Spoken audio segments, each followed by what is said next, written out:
During China's Three Kingdom period, which was from approximately 220 to 280 CE, a writer in China wrote how Earth was formed.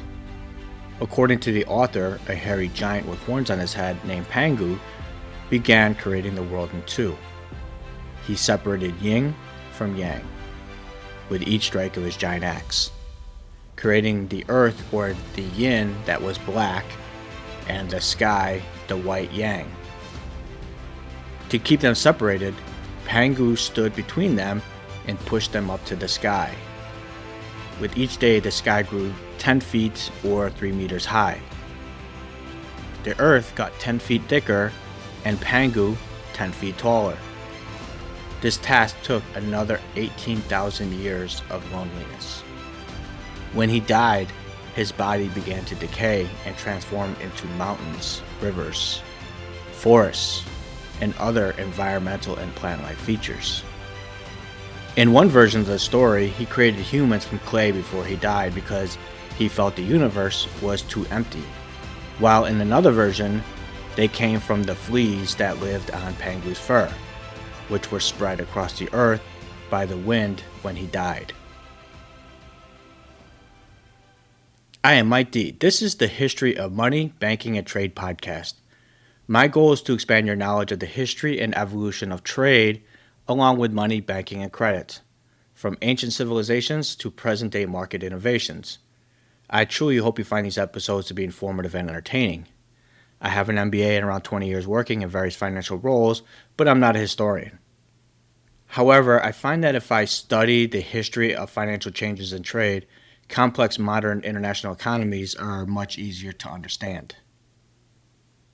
The oldest fossil remains of archaic humans were found in China, which dated to around 2 million years ago. These remains are from the Homo erectus, a common ancestor of the Homo sapiens or modern man. This means that China was settled from the early Stone Age, scientifically known as the Paleolithic era. In addition, skeletal remains of Neanderthals were also discovered in China. Around 300,000 years ago, pre-humans started to evolve into Homo sapiens, both in East and South Africa. There is indirect evidence for Homo sapiens' presence in West Asia around 270,000 years ago. It's quite possible that there was a series of African megadroughts beginning 130,000 years ago, which forced early human migration throughout Africa and then ultimately out of Africa, beginning around 70 to 50,000 years ago. The earliest humans may have gone through Arabia and then stayed near the coast originally before spreading into South Asia, then Oceania between 65 and 50,000 years ago. Since we know the Neanderthals were present in Asia, and Europe for that matter, before modern humans, it's generally believed that the average human outside of Africa has between 1 and 4% Neanderthal genetic makeup. So this would also include people of European and Asian descent, but also Papua New Guinea, Australian Aboriginals, and even Native Americans. China, like every other place that has had any sort of population, was initially inhabited by nomadic hunter-gatherers. However, around 8 to 10,000 years ago, agriculture developed in China and created their own version of a cradle of civilization, as it's quite possible that farming had developed independently of the farming that was developed in West Asia. In other words, it appears that it wasn't some people from the Levant or Anatolia making their way there and teaching them how to farm. It appears that they just kind of developed it on their own. The main crops of these settlements were rice and millet. One of the interesting facts regarding the inhabitants of East Asian peoples is the fact that scientists have extracted DNA from ancient East Asian bones and compared it to the DNA of the people that are there today. It turns out that modern people in East Asia, unlike the Europeans, are very similar genetically to their ancestors. It tells us that Europeans were very much nomadic in nature, whereas the East Asian population generally stayed put. And this probably has to do with their origins of farming. The main area of the early settlements of the Chinese was around the Yellow River and its largest tributary, the Wei River, which is in the vicinity of modern-day Beijing.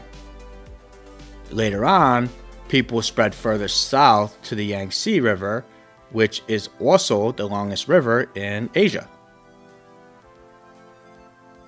The reason why the area is important is because in the middle of the Yellow and Yangtze rivers draws the line where rice cultivation stops due to the change in the climates. Whereas in the more southern regions, the climate is warmer and rainier, which allows for rice to be grown. The more northern regions are cooler, and as a result, rice can't be cultivated. So instead, the region relied on millet as their main crop. Also, the land between the Yellow and Yangtze River is generally quite fertile and therefore attracted people for settlements. Even to this day, the region is the most densely populated area of China. Like most regions of the world, the lands of the early Chinese were surrounded by natural barriers between settlements and cultures. For example, far to the south were thick jungles, to the west, high mountains cut off populations. In the north, deserts dominated the landscape, and of course China is bordered by the Pacific Ocean to the east. These natural barriers meant that early Chinese societies grew independently from each other and cultures around them, which meant unique and specific developments of Chinese civilizations. By the early 3rd millennia BCE, various local cultures that developed between the Yellow and the Yangtze rivers started to slowly unify into a unique culture through trade, warfare, and other contacts. This would have been a logical conclusion to trade, as trade not only delivers goods between settlements, but also information and ideas are passed on to each other. Unfortunately for historians, the 3rd millennia BCE is cloaked in mystery because an abundant number of stories, myths, and legends were written down hundreds and even thousands of years later after the fact.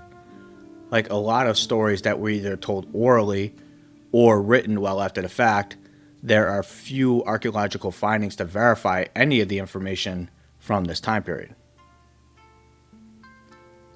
One of the stories during this early time period were that of the 5 emperors, starting with the Yellow Emperor.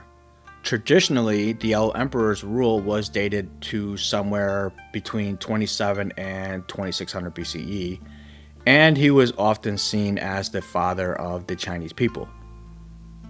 They make for great stories, but the fact is they are most likely purely mythological, so they don't really add much value in discussing historical events. It's kind of not unlike the legend of King Arthur. The reason why we think they are purely myth, told over generations, is that there have been no records or tombs have not been excavated, or even some monuments of some sort dating from the era that they were told about that has been uncovered. Now, it's possible this information may have been lost to time, or maybe it hasn't yet been discovered. Unlike in Mesopotamia and Egypt, formal writing hadn't developed in China during the 5 emperors time period. However, we do know that the 3rd millennia did see quite a transformation in China. Many cultures started its social stratification, whereas a ruling class emerged, shamans and other locals' religions formed, and they show early signs of writing, though they had not yet fully developed a writing system.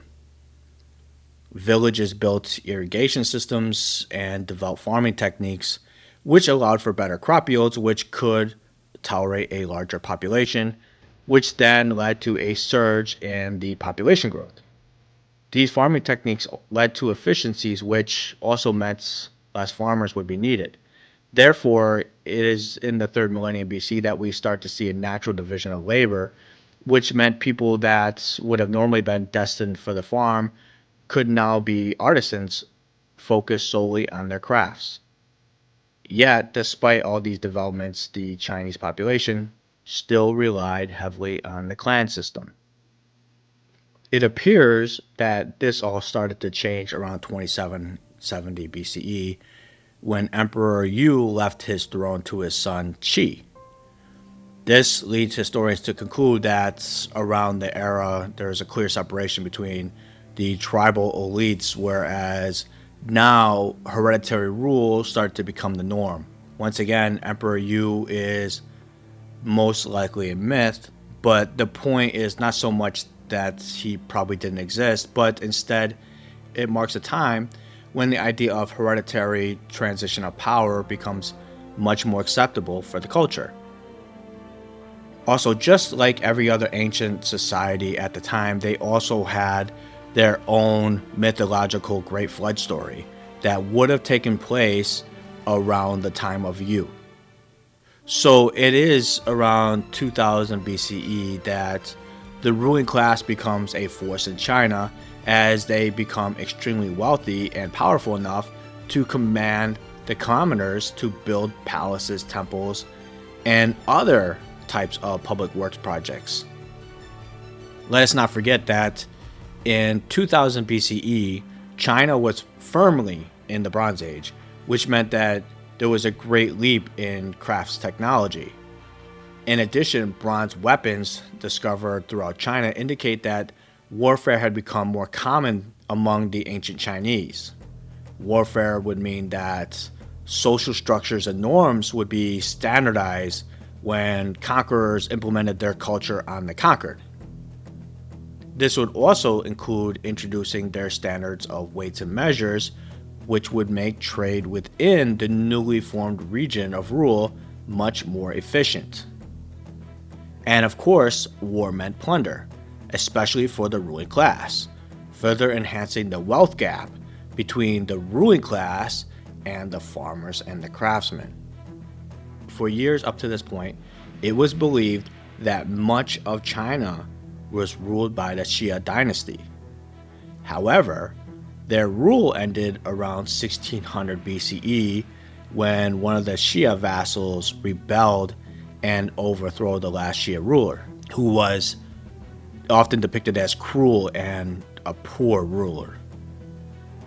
That rebellious subject was Tang, the founder of the second Chinese dynasty called the Shang.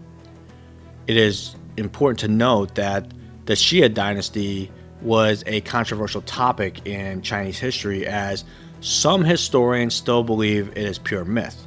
Some historians believe that the Zhou did exist, but they didn't actually rule over the entirety of China. However, the Shang and the Zhou dynasties that came after the Zhou did in fact exist. Therefore, the Shang dynasty is the first historically confirmed dynasty that historians can clearly identify. This dynasty sprang up around the Yellow River.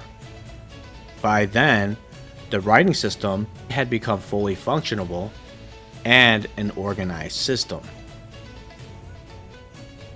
The early rulers, especially its founder Tang, funded the government through a tax of 10% of the yield of the land. Apparently, it sounds like this 10% tax may have been part of a tax reduction plan, and the rulers reduced conscription requirements for the royal army, making Tang popular among the people. From there, Tang was able to widen the Shang state by absorbing local tribes in and around the middle and lower river basin. From 1250 to 1192 BCE, Wu Ding ruled. Many believe that this rule was the height of the Shang dynasty. Wu Ding pacified certain tribes and conquered others through war. Through this expansion, the Shang flourished economically as it expanded its trade, in part due to the rise in quantity and quality of its goods that were produced locally. The one thing archaeologists point to is the fact that Large quantities of bronze were found in tombs from this time period. When I say large, I'm saying that some were measuring in the tons, which shows you how developed Chinese metallurgy had become. In fact, no other ancient civilization has produced as much bronze as Shang China did. In essence, they had created almost a proto-industry. Agriculture was expanding as well, as they had drained lowland, swampy fields and cleared wild vegetation from fertile lands. Economic life centered on the patrimonial ruling lineages who commanded the labor of farmers and artisans. However, China still hadn't developed any working markets per se.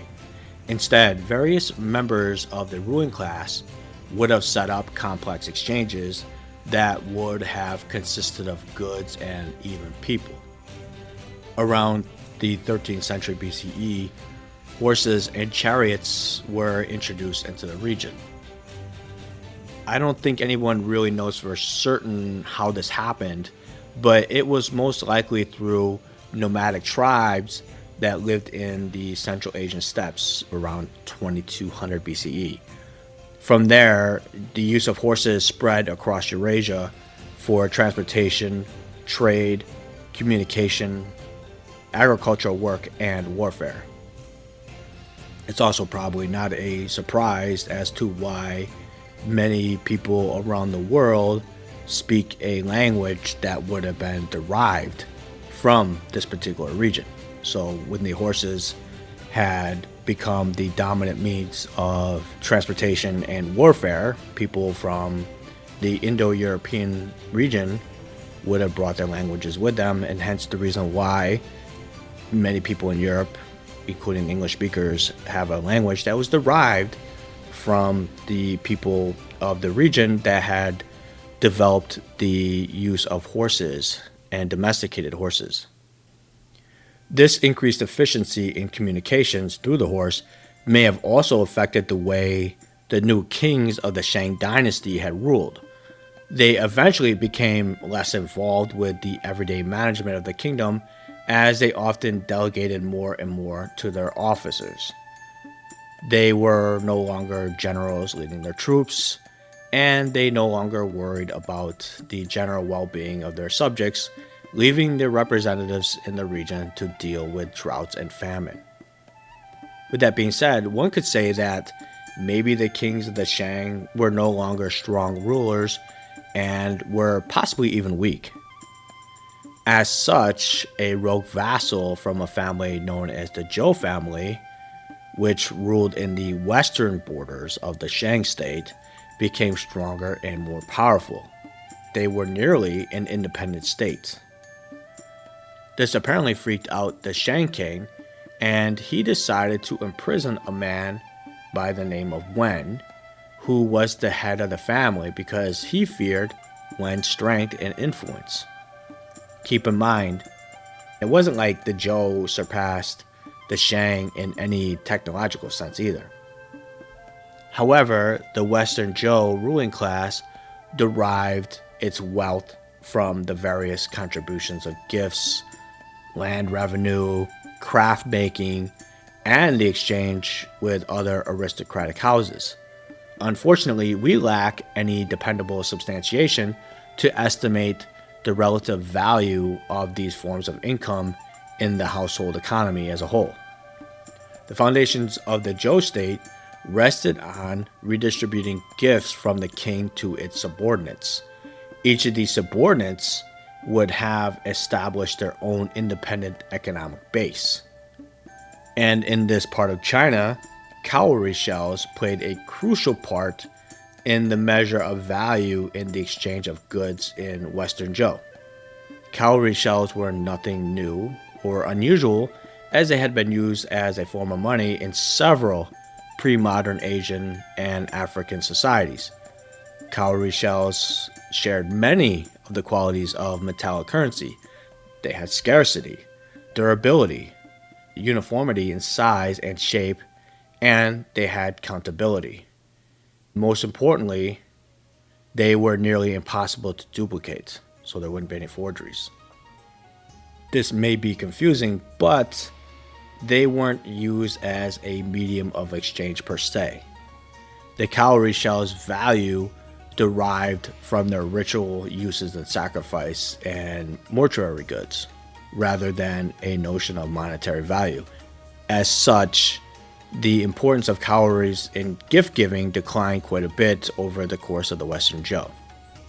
So in other words, it had a kind of similar feel to that of ancient Mesopotamia, when ancient Mesopotamia turned to silver as the preferred medium of exchange.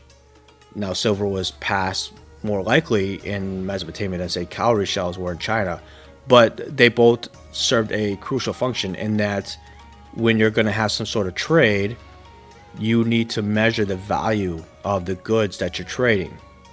So cowrie shells may not have been used in the trade per se, but we could say that the amount of wheat that you have that you're willing to sell me is worth a certain amount of cowrie shells. And then you exchange that wheat with me, and maybe we have a credit system where I pay you back in the near future with another good, whether it's another commodity or maybe even silk. It could be anything. But the fact of the matter is, the underlying value of the traded goods would have been measured in cowrie shells. In 1046 BCE, Wu became the new king of the Zhou Dynasty. We have quite a bit of information starting in this period, as he employed a large staff of scribes and secretaries that acted as his spokespersons of the king, issuing royal orders and composing the king's speeches. However, the real power often rested in the hands of high-ranking royal princes. From there, the Zhou ruling class thus was split into two groups: the archer lords and the royal officers. They would have a significant influence over the micro and macro management of the economy, including agriculture and trade. Wheat was an import from West Asia, while rice was still rare in the north of China at this time, and their consumption most likely was confined to the ruling classes.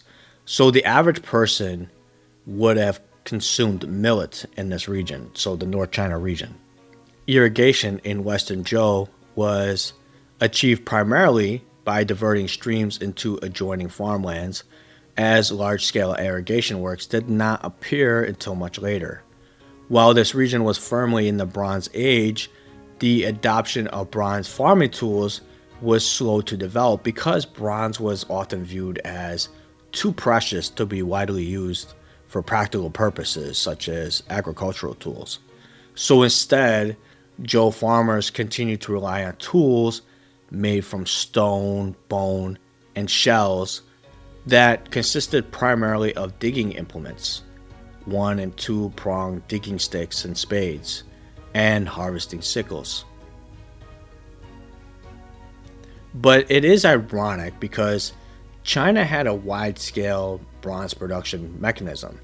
To give you an idea of their bronze manufacturing capabilities, a large bronze foundry excavated near Changzhou, dating from the early Zhou period, was certainly a royal workshop.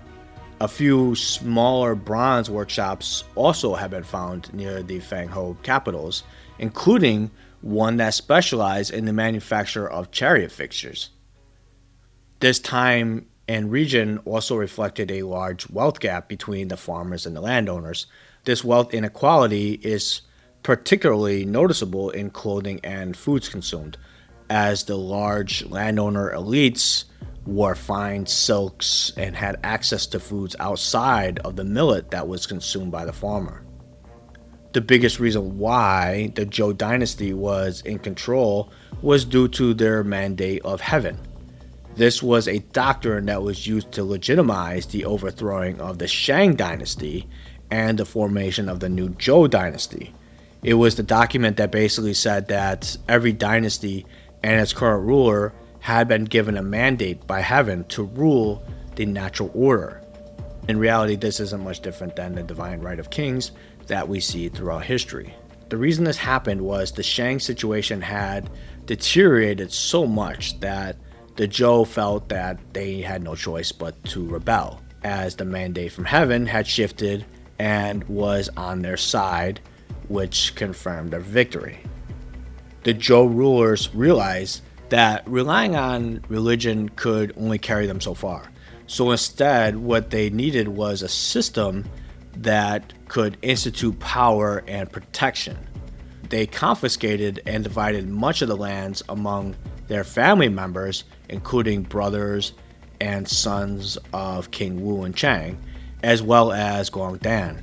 This essentially fragmented the kingdom and therefore created dozens of smaller city-states which were closely united to the central dynasty by blood. The best way to look at this created a system that resembles the feudalism in medieval Europe, whereas you have a system of decentralized rule where local lords govern over their own estates with partial subordination to the central government. Unlike medieval Europe, this system was based more on familial ties than feudal code. As such, it has been described as a proto-feudalism system. This ultimately becomes a long-term problem. The reason being, as generations pass, this blood relation between the king and his vassals will thin down. In other words, they no longer were connected as uncles and brothers. Eventually, they became distant cousins, twice or even three times removed. This meant that it would be just a matter of time before the Zhou proto-feudalism system would start to crack. King Mu came to the throne after his father King Zhou's death during the Zhou-Chu War. King Mu reigned for nearly 55 years, from around 976 BCE to about 922 BCE. However, recent evidence seems to indicate that it had been 40, not 55 years on the throne, as archaeologists may have interpreted the evidence incorrectly because they originally thought that he lived to be 105 years old, but it may have been the case that he came on the throne 105 years after the founding of the Western dynasty. King Mu may have seen the potential problems with this proto-feudal system, so he decided to implement various reforms to the state. One of the first things he did was he created a more professional standing army, and he also reformed his court. He implemented a meritocracy by appointing capable people around him to act as ministers and advisors.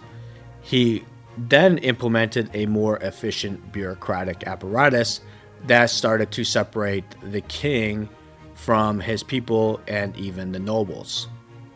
The great thing for us, people who enjoy reading about history, was King Mu started the practice of writing down every court decision. He also wrote down rulings, maps, investments, laws, and other royal actions. By doing that, he created the first true legal code in China. As such, his early reign was characterized by implementing reforms, not so much military conquest.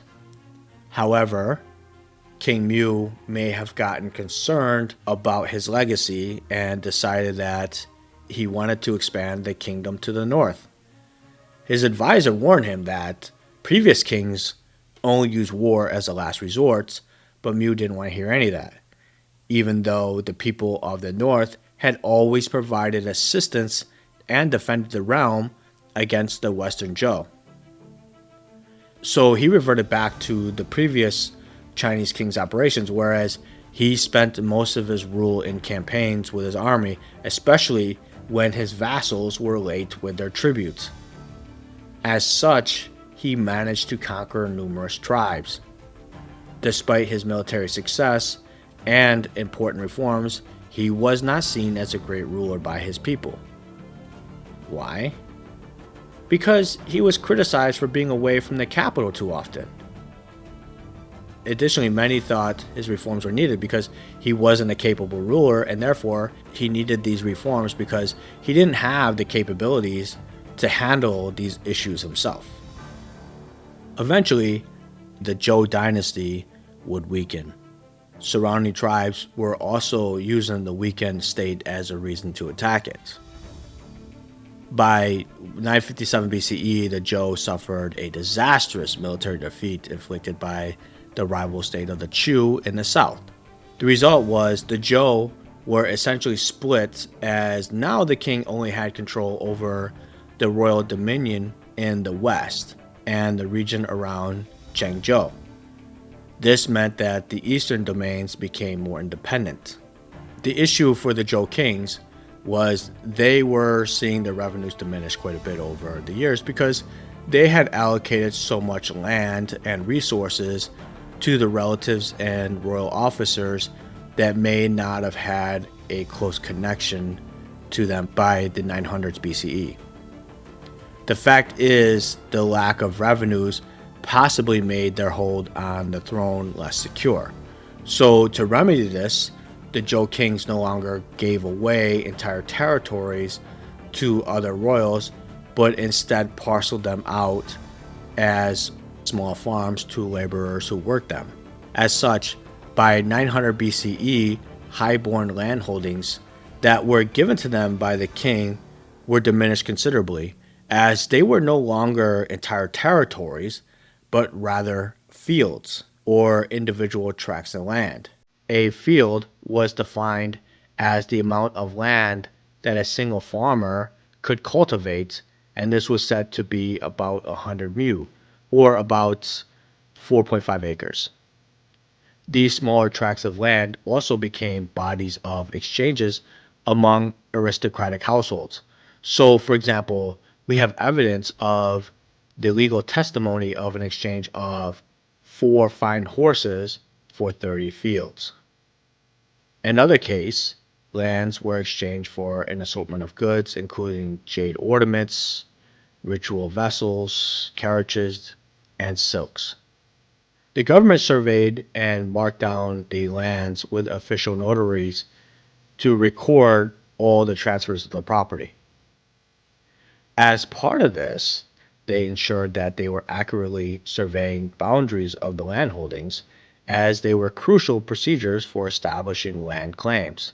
But this was still monarchy, so such transactions did not confirm absolute rights over the land.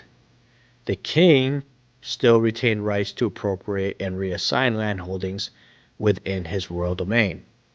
The Zhou not only had issues in the east, now they had even more concerns with the southern highway, as they launched several offensives against the Zhou in the late 10th century BCE. The King Li reign, who ruled from 877 to 841 BCE, and he was locked in a prolonged war with the Xia, which severely weakened the kingdom. By all accounts, King Li was a terrible king whose poor management probably did as much as any enemy could do. He was known to be very cruel, severely punishing anyone who dared to speak out against him. Eventually, things came to a head, and the nobles started to perform an open insurrection against the Zhou king, forcing King Li into exile in 841 BCE.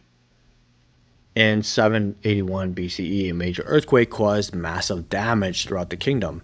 Then on top of that, the king angered his court as he chased off his queen and heir, who came from an important noble family, in favor of a concubine and a son that he had with her. The king must have had some sort of maturity issues or mental incapacities, because he wanted to impress his concubine queen by messing with the royals by lighting alarm beacons. It became a boy who cried wolf type of thing, because soon no one answered the call of the alarm. So in 771 BCE, the former queen's family colluded with the western barbarian tribes, which were a constant threat for decades, and then they attacked. The royals, tired of the king's nonsense, abandoned him, as no one came to help out the king. As a result, he was murdered. and the capital was ransacked and devastated. With the death of the king, the main branch of the Zhou Dynasty was now extinguished, and Ping, the son of the banished queen, became the new king. Eventually, they would have had a catastrophic defeat in 771 BCE at the hands of the Shang. The Shang sacked the capitals of Fang and Hao and killed the Zhou king. Surviving members of the royal clan fled to Changzhou in the east, where a new king was installed. With the Zhou in deep trouble, the capital was moved to the east, which essentially meant the official fall of the Western Zhou and the start of the Eastern Zhou Dynasty had begun. A new royal line and a new capital was established. This void left by the Western Zhou meant that new people would move into the former Zhou homeland and settled in the Central Plain as well. Eventually, this would become known as the Spring and Autumn period, spanning from 720 to 481 BCE. This was a period of intense conflicts, which led to a period of chronic warfare between the Zhou peoples and their neighbors. We also see the emergence of pastoral nomads in the steppe grasslands along the northern frontiers, but they weren't the only threats to the Zhou. China was fragmented as several hundred newly independent agrarian city-states emerged, but also larger cultures emerged as well. The Jin in the north, the Qi in the east, the Qin to the west, and the Chu were stretching across the southern perimeter of the Zhou.